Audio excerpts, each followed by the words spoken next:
నమస్తే, నేను మీ స్వాతి బచ్చు. ఎప్పుడు పడితే అప్పుడు ఎక్కడ పడితే అక్కడ క్యూఆర్ కోడ్లను స్కాన్ చేస్తున్నారా? అయితే ఈ రీల్ స్కిప్ చేయకుండా చూడండి. గూగుల్ పే, ఫోన్ పే లాంటి ప్లాట్ఫామ్లను పోలిన నకిలీ యాప్లను ఇప్పుడు తయారు చేస్తున్నారు. ఇవి ఎక్కువగా అనధికార యాప్ స్టోర్లలోనే కనిపిస్తాయి, లేదంటే ప్రకటనల్లో కనిపిస్తాయి. వీటి ద్వారా సున్నితమైన సమాచారాన్ని దొంగలిస్తున్నారు. అలాగే క్యూఆర్ కోడ్ స్కాన్ చేసి డబ్బులు పొందవచ్చని నకిలీ క్యూఆర్ కోడ్ ని పంపిస్తారు. ఆ కోడ్ స్కాన్ చేయగానే డబ్బులు జమ అవ్వడానికి బదులుగా మన ఖాతాల నుంచే డబ్బులు కట్ అవుతాయి. సాధారణంగా క్యూఆర్ కోడ్ అనేది డబ్బులు పంపించడానికి మాత్రమే కానీ డబ్బులు తీసుకోవడానికి కాదని చాలా మందికి తెలియదు. దీన్నే చాలా మంది నేరగాళ్లు ఆసరాగా చేసుకుంటున్నారు.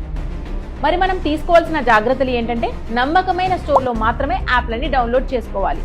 అనుమానాస్పద కాల్స్ ఆర్ వీడియో చాట్స్ వస్తే బ్యాంకును సంప్రదించాలి, లేదా నేషనల్ సైబర్ క్రైమ్ రిపోర్టల్ పోర్టల్ 1930కి ఫిర్యాదు చేయాలి. క్లిష్టమైన పాస్వర్డ్లను మెయింటైన్ చేయాలి.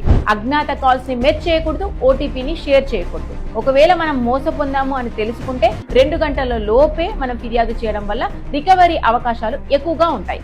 ఇప్పటికే ఆదాయ పన్ను శాఖ హెచ్చరించిన విషయం ఏంటంటే, ఈ ప్యాన్ డౌన్లోడ్ పైన అప్రమత్తంగా ఉండాలి. ఇలాంటి జాగ్రత్తలు గనక తీసుకుంటే మనం సైబర్ నేరగాళ్ల నుంచి ముప్పుని తప్పించుకోవచ్చు.